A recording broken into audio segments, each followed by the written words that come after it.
जय हिंद साथियों, नमस्कार आप सभी को। मैं गुरनाम सिंह आप सभी का IQ स्टडी सेंटर पर हार्दिक स्वागत करता हूं। उम्मीद करते हैं आप सब लोग अच्छे होंगे, बेहतर तरीके से अपनी तैयारी कर रहे होंगे। तो आज हम हरियाणा सिटी 2025 के लिए हिंदी की क्लास देखने वाले हैं और चैप्टर चला हुआ है हमारा संधि का चैप्टर। यहाँ पर गलती से प्रत्यय लिख दिया था भाई, प्रत्यय और उपसर्ग तो आपको करवा दिया। संधि का चैप्टर है, क्लास नंबर 2 है। और कल हमने किया था संधि, संधि की परिभाषा। संधि के 3 भेद होते हैं, स्वर संधि, व्यंजन संधि, विसर्ग संधि। स्वर संधि के भी 5 भेद होते हैं। पूरा का पूरा कल हमने स्वर संधि कंप्लीट किया था। तो आज हम करेंगे व्यंजन संधि और विसर्ग संधि। ठीक है, पूरा का पूरा, जहां से सबसे ज्यादा पूछे जाते हैं व्यंजन संधि और विसर्ग संधि से क्वेश्चन। और उसके बाद हम इसके ऊपर MCQ क्वेश्चन लगाएंगे, यानी कि 4 क्लास में संधि का चैप्टर खत्म और एक भी क्वेश्चन बाहर से नहीं आएगा अगर आप ईमानदारी से क्लास ज्वाइन करते हैं और प्रैक्टिस करते हैं। तो इस नंबर पर आप मेरे दोस्तों व्हाट्सअप करके 88 130 58 810, ये व्हाट्सअप नंबर है।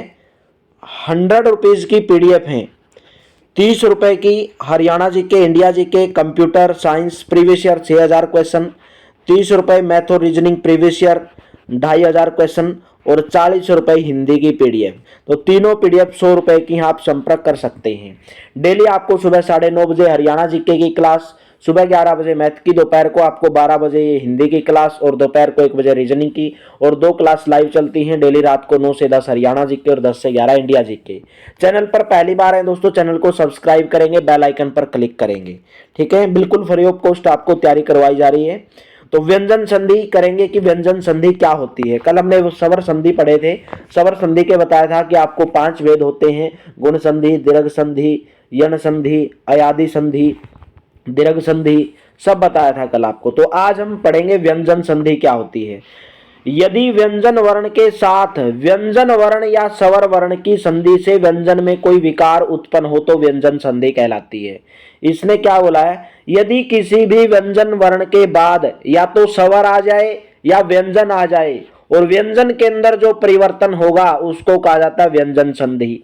जैसे सत जमा में गति, तो क्या बन गया, सदगति। यहां पर व्यंजन का क्या आया, तय व्यंजन आया, और गै व्यंजन के साथ, गै व्यंजन के साथ जुड़ के क्या बना दिया, दै बना दिया। तो व्यंजन के अंदर, तय व्यंजन के अंदर परिवर्तन हो गया दै के अंदर।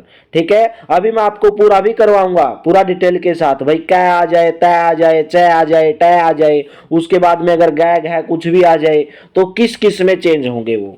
वाक जमा में इस, भाई वाक व्यंजन था, कै व्यंजन था और ई स्वर था। तो वाक, कै व्यंजन और ई स्वर ने मिलके क्या बना दिया, गी बना दिया, तो वागीस बन गया। ठीक है, एग्जाम के अंदर कैसे पूछा जाएगा, पूछा जाएगा सदगति, सदगति का संधि विच्छेद बताओ, तो आप बताओगे सत जमा में गति।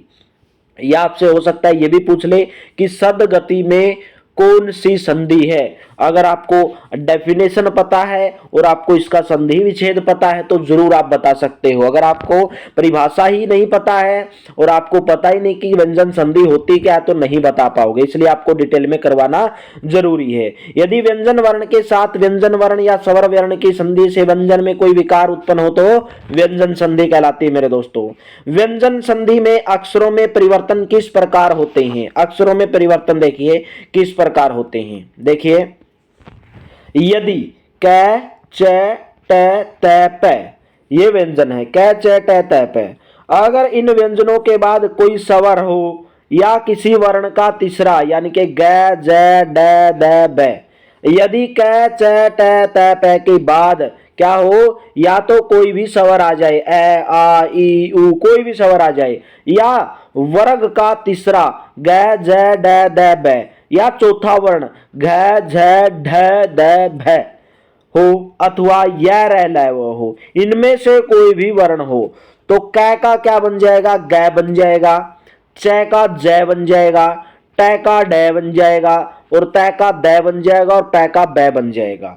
ठीक है, देखिए जैसे दिक्क जमा में अंबर, भाई कै वर्ण था, कै के बाद क्या आ गया, ए सवर आ गया तो दी गै, कै का क्या बन गया, गै बन गया तो दिगंबर।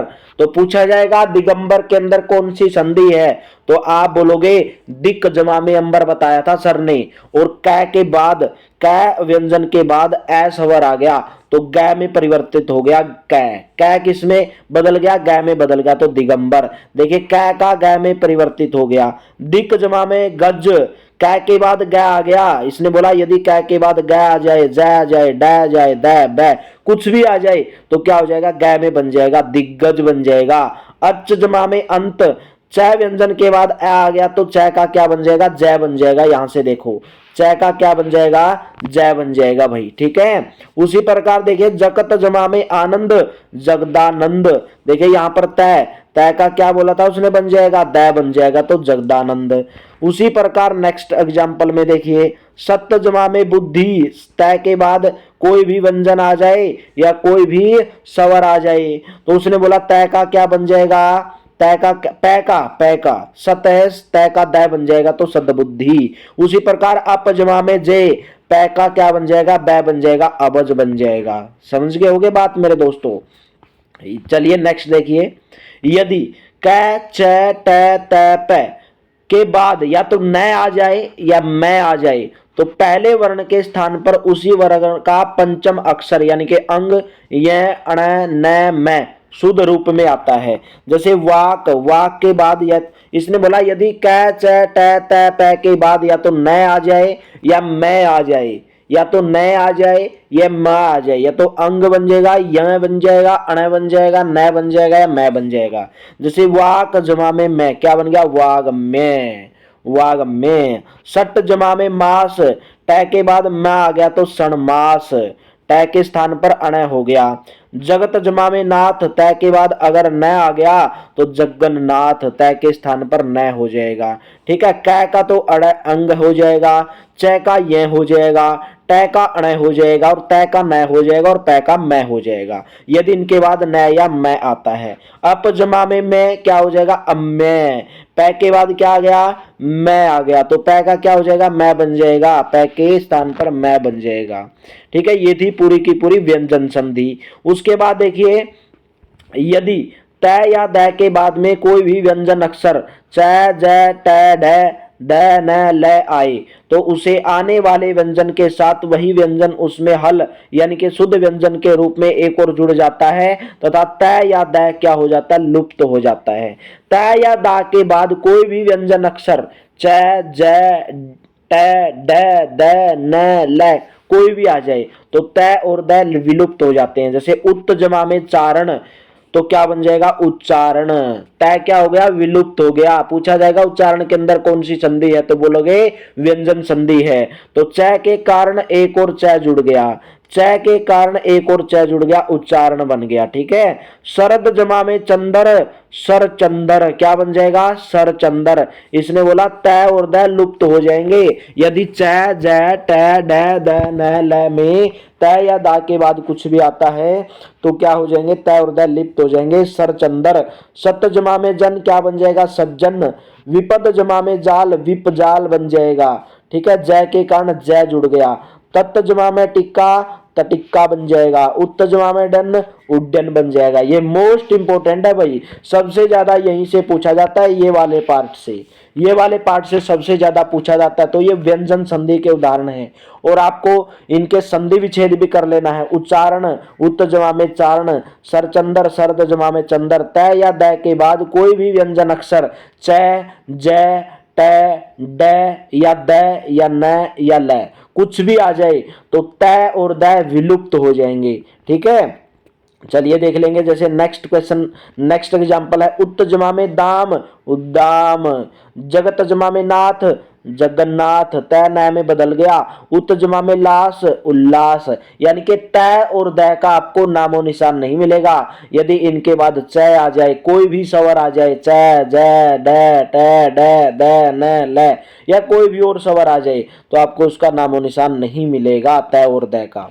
नेक्स्ट देखिए यदि तय या द के बाद में स हो तो तय या द का च और श का छ हो जाता है। बात समझे, इसने बोला यदि तय या द के बाद या तो श हो तो तू बन जाएगा, द होगा तो च बन जाएगा और स का छ बन जाएगा। बात समझे। देखिए जैसे उत जमा में शिष्ट, तय के बाद क्या आया, स आया तो उच्छिष्ट बन गया, छ बन गया। ठीक है, स का क्या बन जाएगा, छे बन जाएगा। सत्य जमा में शास्त्र, सच्छास्त्र।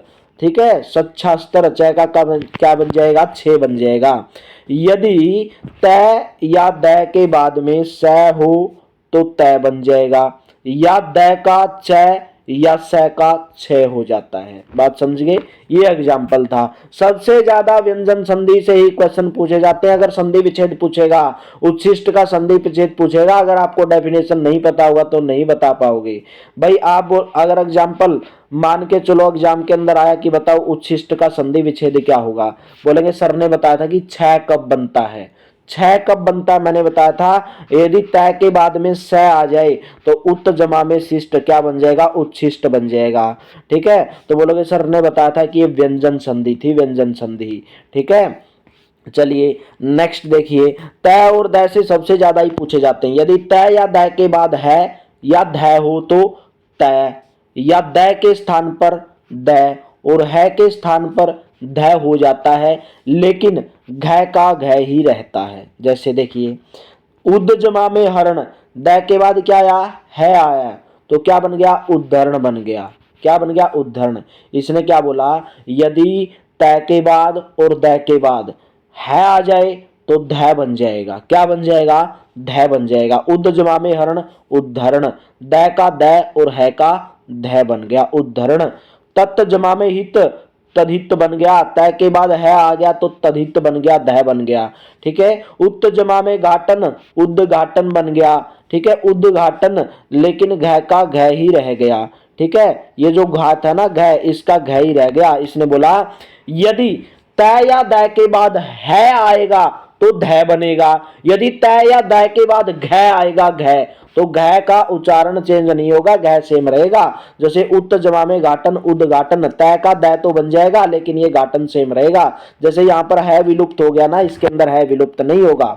लेकिन नोट करने योग्य कुछ बातें हैं। लेकिन तय द के बाद यदि ज आ जाए तो तय दा का ज बन जाएगा। बात समझे, क्या बन जाएगा, ज। मोस्ट इंपोर्टेंट है।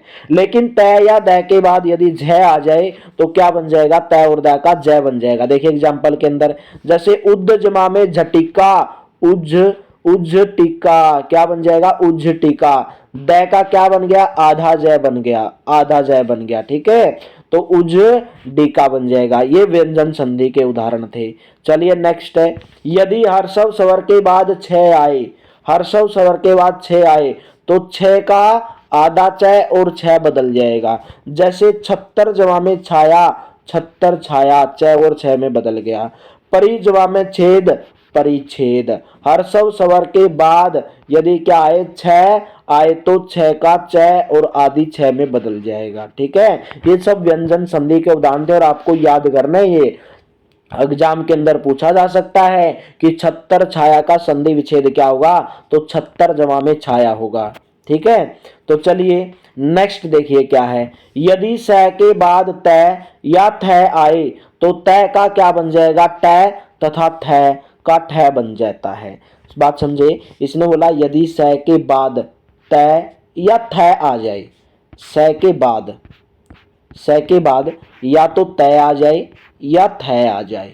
ठीक है, या तो तय आ जाए या थ आ जाए, तो तय का ट बन जाएगा, तय का क्या बन जाएगा, ट बन जाएगा, और थ का ठ बन जाएगा। बात समझे। देखिए जैसे उत्कृष्ट जमा में तय, स के बाद क्या आया, तय आया, तो तय का क्या बन जाएगा, ट बन जाएगा, उत्कृष्ट।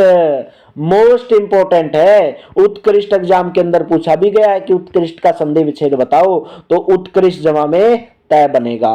अगर आपको परिभाषा पसंद है, परिभाषा अगर आपको आती है, पसंद का मतलब है अगर याद है।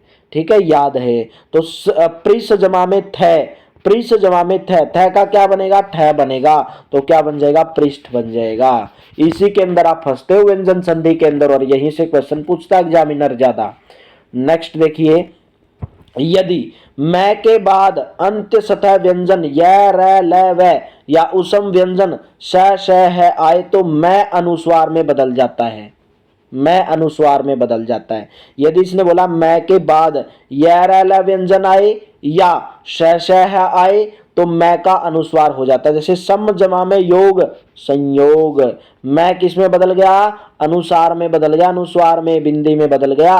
सम जमा में योग संयोग, सम जमा में शय संशय, सम जमा में रक्षण संरक्षण, सम जमा में सार संसार, सम जमा में लाप संलाप, सम जमा में हार संहार। समझ गए मेरे दोस्तों? ठीक है, यहां से पक्का क्वेश्चन पूछा जाएगा, याद कर लो इसको। यदि मैं के बाद यह रह ल वह आ जाए या श श है आ जाए तो मैं किस में बदल जाएगा, अनुस्वार में बदल जाएगा। नोट करने योग्य बातें देखिए क्या है। यदि मैं के बाद कोई स्पर्श व्यंजन आए तो मैं के बदले उसी वर्ग का पंचम अक्षर लिखा जाता है। जैसे सम जमा में कल्प तो क्या बन जाएगा, संकल्प या आप संकल्प या आप संकल्प, इनमें से कुछ भी लिख सकते हैं। सम जमा में चय संचय बन जाएगा या संचय, ऐसे भी लिख सकते हैं या ऐसे भी लिख सकते हैं। ठीक है, तो सम जमा में चय संचय बन जाएगा। देखिए नेक्स्ट पॉइंट देखिए क्या है। यदि मैं के बाद मैं हो, यदि मैं के बाद मैं ही आ जाए, यदि मैं के बाद मैं ही आ जाए तो अनुस्वार ना देकर द्वित्व का प्रयोग करेंगे। जैसे सम जमा में मति संपत्ति, क्या हो जाएगा, संपत्ति संपत्ति। ठीक है, सम्मति लिखना गलत हो जाएगा भाई, सम जमा में मति सम्मति मत कर देना, संपत्ति लिखेंगे, द्वित्व स्वर बनेगा। सम जमा में मान सम्मान, सम जमा में मान सम्मान। ये सभी किसके थे, व्यंजन संधि के थे, व्यंजन संधि के। भाई जब तक अगर केवल क्लास देखोगे और बाद में रिवीजन नहीं करोगे तो याद नहीं होगा। ये कम से कम 3-4 बार रिवीजन करनी पड़ेगी संधि को, अगर 2 नंबर पक्के करने हैं तो। ठीक है, तो चलिए अभी हमारा नेक्स्ट है विसर्ग संधि, कि विसर्ग संधि क्या होती है। विसर्ग संधि, विसर्ग पता होगा आपको, विसर्ग ऐसे बनते हैं, 2 चिन्ह ऐसे होते हैं, ये होता है विसर्ग का निशान। ठीक है, विसर्ग के साथ स्वर अथवा व्यंजन की संधि विसर्ग संधि कहलाती है। जैसे दू, दू के बाद क्या है, विसर्ग लगाया गया है, या तो इसके बाद स्वर आ जाए, व्यंजन आ जाए, उसमें जो परिवर्तन होगा उसको विसर्ग संधि कहा जाएगा। जैसे दूजमा में आत्मा दुरात्मा बन गया, क्या बन गया, दुरात्मा। दूजमा में गंध क्या बन गया, दुर्गंध बन गया। विसर्ग संधि के क्या क्या नियम हैं ये भी हम पढ़ेंगे, विसर्ग संधि के क्या क्या नियम है भाई। देखिए विसर्ग संधि के नियम, विसर्ग के पहले कोई स्वर ए या आ को छोड़कर आए और विसर्ग के बाद कोई स्वर रहे अथवा वर्ग के तीसरे चौथे पांचवें वर्ण च र ल व है में कोई है तो विसर्ग र में बदल जाता है। जैसे नीजमा में अर्थक क्या बन जाएगा, निरर्थक। दूजमा में गंध दुर्गंध, क्या बन जाएगा, दुर्गंध। देखिए नी नैजमा में ई बना, नैजमा में ई, नी किससे बना, नी, नैजमा में ई से मिलकर और विसर्ग से मिलकर बना है। देखिए क्या बोला है, यदि विसर्ग के पहले कोई स्वर ए या आ को छोड़कर आए तो और विसर्ग के बाद कोई स्वर रहे अथवा वर्ग के तीसरे चौथे पांचवें वर्ण या र ल व है में कोई हो तो विसर्ग र में बदल जाएगा। जैसे नी जमा में धन निर्धन र में बदल जाएगा। आशी जमा में वाद आशीर्वाद, भाई एग्जाम के अंदर पूछा जा सकता है कि आशीर्वाद के अंदर कौन सी संधि है। अगर आपको संधि विच्छेद पता है तो जरूर कर सकते हो। आशी जमा में वाद आशीर्वाद, भाई ये सब रिवीजन करने से होंगे, जब तक इनका रिवीजन नहीं करोगे तो नहीं होगा, रिवीजन करना पड़ेगा क्लास लेने के बाद। विसर्ग के पहले ए हो और उसके बाद यदि कोई स्वर हो तो भी विसर्ग का र हो जाता है। जैसे पुनः जमा में अवलोकन पुनरावलोकन, पुनः जमा में इच्छा पुनरीच्छा। ठीक है, बात समझ गए होगे। चलिए नेक्स्ट देखिए, यदि विसर्ग के पहले ई या उ हो तो क ख प या फ के रहने पर विसर्ग का क्या हो जाता है, स हो जाता है। जैसे दूजमा में कर्म दुष्कर्म। ठीक है, इसने बोला यदि विसर्ग के पहले ई या उ हो या क ख प फ कोई भी हो तो विसर्ग का क्या बन जाएगा, स बन जाएगा। पेट पटी से, पेट पटी से बोलते हैं ना, पेटपटी से। दूजवा में कर्म दुष्कर्म, दूजवा में प्रकृति दुष्प्रकृति, नीजवा में कपट निष्कपट, नीजवा में फल निष्फल। भाई कुछ भी पूछा जा सकता है। यहां से पूछा जा सकता है कि दुष्कर्म के अंदर बताओ कौन सी संधि है, तो आप बोलोगे सर विसर्ग संधि है। क्यों है विसर्ग संधि? क्योंकि दुष्कर्म किससे बना है? दूजवा में कर्म से बना है। और आप बताओगे कि सर ने बताया था अगर विसर्ग के बाद क आता है, प आता है, ख आता है, फ आता है तो स बन जाता है और वो होती विसर्ग संधि। ठीक है। और भाई आपसे पूछा जा सकता है कि दुष्कर्म का संधि विच्छेद क्या होगा, कुछ भी पूछा जा सकता है। लेकिन इसने बोला यदि दू के बाद ख हो तो विसर्ग ज्यों का त्यों रहता है। जैसे जू दू जमा में ख दुख। इसने बोला यदि विसर्ग के बाद ख होगा, यदि विसर्ग के बाद ख होगा तो विसर्ग सेम रहेगा, विसर्ग चेंज नहीं होगा। लेकिन ए अथवा आ के बाद विसर्ग हो और उसके बाद क ख प फ आए तो विसर्ग जो का त्यों रह जाता है। जैसे पे जमा में पान पे पान, प्रातः जमा में कमल प्रातः कमल। बात समझे? उम्मीद करता हूं समझ गए होंगे। जब तक नहीं समझोगे, जब तक रिवीजन नहीं करोगे इसका, तो रिवीजन मोस्ट इंपोर्टेंट है। यदि विसर्ग के पहले ए हो और बाद में ए वर्गीय व्यंजन के तीसरे चौथे पांचवें य र ल व है में से कोई भी हो तो विसर्ग ओ में बदल जाता है। जैसे मन जमा में अनुकूल मनोकूल मनोनुकूल, अधय जमा में गति अधोगति, इसने बोला ओ में बदल जाएगा। पेय जमा में धारा प्यो धारा, मन जमा में मोहक मनोमोहक, मन जमा में योग मनोयोग, व्यय जमा में वृद्ध वयो वृद्ध। ठीक है। चलिए नेक्स्ट है विसर्ग के बाद च या छे हो। यदि विसर्ग के बाद या तो च आए या विसर्ग के बाद छे आए तो स में ट या ठ में हो तो विसर्ग स में और त या थ हो तो विसर्ग स में बदल जाएगा। देखिए दोबारा समझिए क्या बोला गया है। इसने बोला है भाई यदि विसर्ग के बाद चे होगा, यदि विसर्ग के बाद चे होगा या छे होगा तो स में बदल जाएगा विसर्ग। देखिए जैसे नी जमा में चे, विसर्ग के बाद चे आया तो निश्चय बन गया। ठीक है। नी जमा में छल, विसर्ग के बाद छे आया तो से में बदल गया, निश्चल बन गया। उसके बाद इसने बोला यदि विसर्ग के बाद ट या ठे होगा तो विसर्ग से ठीक है ये वाली से में बदल जाएगा भाई, स षटकोण वाली में। ठीक है। तो नी जमा में ठुर तो क्या बन जाएगा? निष्ठुर बन जाएगा। फिर इसने बोला यदि त या थ होगा विसर्ग के बाद तो विसर्ग स में बदल जाएगा। नी जमा में तार निस्तार। समझ गए मेरे दोस्तों? ये थी विसर्ग संधि। नेक्स्ट पॉइंट है विसर्ग के बाद यदि स सलगम स षटकोण और स सपेरा हो, सपेरा तो विसर्ग ज्यों का त्यों रह जाता है अथवा उसके स्थान पर विसर्ग के आगे वाला वर्ण एक और हल रूप में आ जाता है। जैसे दूजवा में सा, भाई विसर्ग के बाद स आया तो किस में बच गया? विसर्ग सेम का सेम रहेगा दुशासन, या आप लिख सकते हैं ऐसे दुशासन को। नीजवा में संतान निसंतान, इसने बोला यदि विसर्ग के बाद श हो तो विसर्ग ज्यों का त्यों रह जाता है अथवा उनके स्थान पर विसर्ग के आगे वाला वर्ण, विसर्ग के आगे वाला वर्ण एक और हल रूप में आ जाता है दुशासन। ठीक है। ये था मेरे दोस्तों विसर्ग संधि। नेक्स्ट देखिए यदि ए अथवा आ के बाद विसर्ग हो और उसके बाद क ख प फ आए तो विसर्ग जो का त्यों रहेगा, या कुछ शब्दों में यह विसर्ग स बन जाता है। जैसे राज्य, राज्य जमा में कण, भाई विसर्ग के बाद क्या आया तो रज कण सेम रहेगा।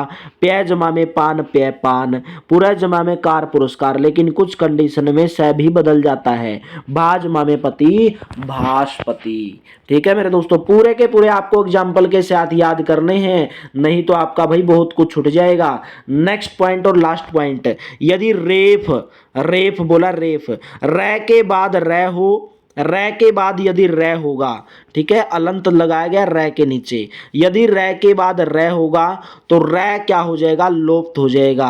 रै का क्या हो जाएगा? रै लुप्त हो जाएगा रै। ठीक है। जैसे निर्जमा में रस निरस, ठीक है, तो उसके पूर्ण हस का दीर्घ में बदल जाता है। बात समझे? इसने बोला यदि रै, छोटा रै है, ये अलंत है, प्लस में रै होगा, तो जो ये वाला रै है ये क्या हो जाएगा, विलुप्त हो जाएगा, और ये वाला रै आएगा, रै आ जाएगा, दीर्घ रै आ जाएगा। निर्जमा में रस निरस, निर्जमा में रज निरज, निर्जमा में रोग निरोग, निर्जमा में रुज निरुज। नोट, यदि निर में निहित रै के बदले आप विसर्ग भी दे सकते हैं, जैसे नीजमा में रस क्या बन जाएगा, नीरस बन जाएगा, नीजमा में रोग निरोग बन जाएगा। इसकी ये संधि विच्छेद भी ठीक है और ये संधि विच्छेद भी ठीक है। अभी आपको ऑप्शन के अंदर क्या दिया गया उसके ऊपर डिपेंड करेगा, ठीक है। ये थी पूरी की पूरी विसर्ग संधि। भाई आज आपको करवाया कौन सी, व्यंजन संधि और विसर्ग संधि, जहां से सबसे ज्यादा क्वेश्चन पूछा जा सकता, तो व्यंजन संधि से भी, व्यंजन संधि के भाग हैं, संधि ही सबसे बड़ा टॉपिक है मेरे दोस्तों, ठीक है, संधि ही सबसे बड़ा टॉपिक है, और यही आपको समझने में कंफ्यूजन होती है। अगर आप इसका बार बार रिवीजन करोगे तो हो जाएगा। कल हम इसके ऊपर एमसीक्यू लगाएंगे, 2 क्लासेज आपको करवाई डिटेल्स के साथ, डिटेल के साथ करवाई, रिवीजन कर लेना इनका, और कल आपको एमसीक्यू आपको लगाने में परेशानी नहीं होगी, अच्छे से समझ में आ जाएंगे, ठीक है। पीडीएफ प्राप्त करना चाहते हैं तो इस नंबर पर आप संपर्क कर लेंगे, इस नंबर पर आप व्हाट्सअप कर लेंगे, 100 रुपीज़ में आपको पीडीएफ प्राप्त हो जाएगी, सैंपल भेज दिया जाएगा, अगर अच्छी लगती है तो प्राप्त कर सकते हैं। तो डेली वीडियो देखते रहें, एग्जाम नज़दीक आ चुका है, प्रैक्टिस करते रहें, मेहनत करते रहें। थैंक यू भाई, आप सभी का बहुत बहुत धन्यवाद।